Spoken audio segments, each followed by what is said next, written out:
His Excellency Shri E.S.L. Narasimhan, Governor of Chhattisgarh and Chancellor Pandit Ravi Shankar Shukla University, First Lady Srimati Narasimhan, Honorable Dr. Raman Singh Ji, Chief Minister Chhattisgarh, Professor Lakshman Chaturvedi, Vice Chancellor Pandit Ravi Shankar Shukla University, Ministers of Chhattisgarh government present here, Dr. Krishnamurti Bandi, Shri Ajay Chandrakar, Shri Brij Mohan Agarwal, Shri Ramesh Munat, and Shri Mayor of Raipur, Shri Sunil Soni Ji,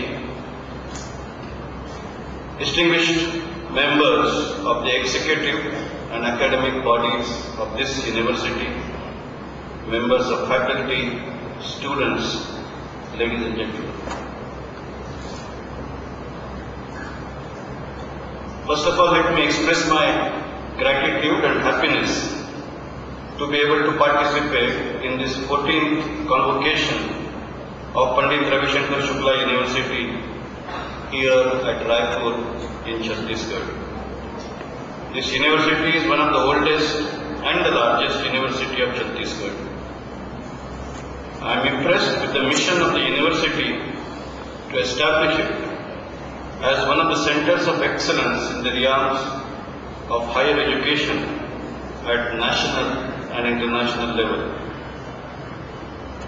The university, through empowering the youth of this region, in fact seems to be fulfilling its vision of 3 E's, namely the education, environment, and economy.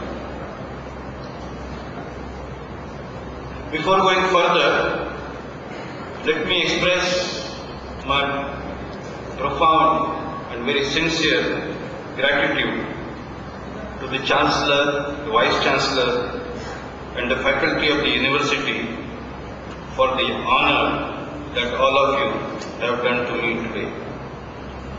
It would be my humble endeavor to be worthy of this honor at all times.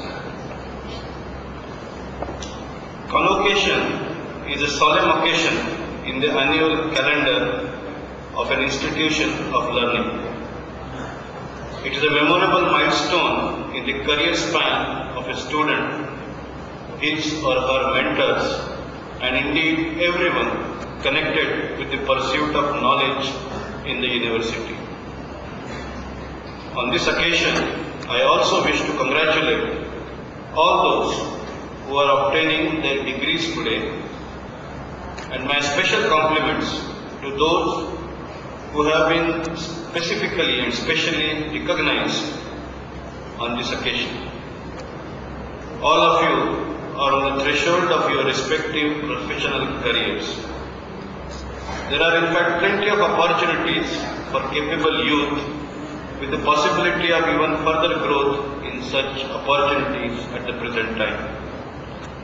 I am sure all of you would be able to make best use of what you have learnt here and further enhance your capabilities in your professional life. I wish all of you best of luck in your respective professional careers. I also congratulate the Vice Chancellor, the professors, teachers and staff of the university for their key role in building these young minds in the most appropriate manner. Education is the key to enlightenment and a tool for empowerment. If carried out effectively, education can transform our youth into a huge human capital and make India one of the most powerful nations of the world.